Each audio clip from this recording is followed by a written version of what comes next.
আসসালামু আলাইকুম। কেমন আছো সবাই? আলহামদুলিল্লাহ আমি ভালো আছি।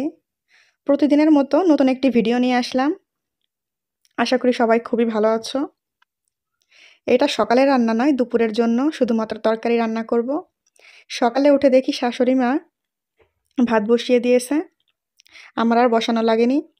উনি কয়েক পদের ভর্তা বানাইছে। কাঁচকলার ভর্তা, সরিষার ভর্তা, কালিজিরার ভর্তা, তারপর হচ্ছে গিয়ে শুটকির ভর্তা।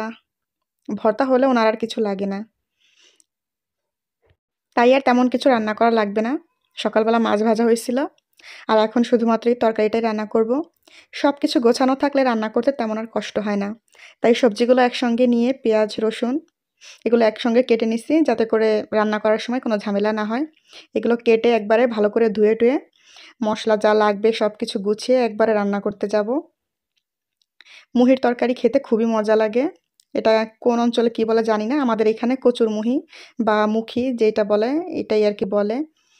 তারপরে এই তো এই মাছটাকে বলা হয় ইলিশ মাছের ভাগিনা না ভাইবিটা বা কেউ ঝাটকা এইসব নামেই বলে। এই তো ভালো করে লবণ হলুদ মাখিয়ে নিয়েছি। না ভাজলে আবার সবাই খাইতে চায় না, তাই মাছগুলোকে ভালো করে ভেজে নেব।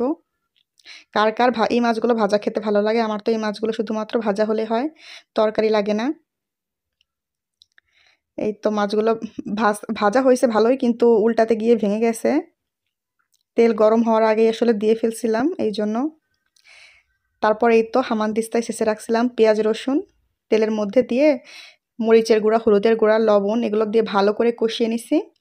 এরপরে এই তো মুহি আর আলু সবজিগুলো দিয়ে ভালো করে কষিয়ে নিচ্ছি। বেশি পানি দেব না, ছোট মগের 2 মগ পানি দিয়ে নিছি। জাল উঠলে মাছগুলো দিয়ে দেব। এই তো জাল হয়ে আসছে, মাছগুলো দিয়ে দেব।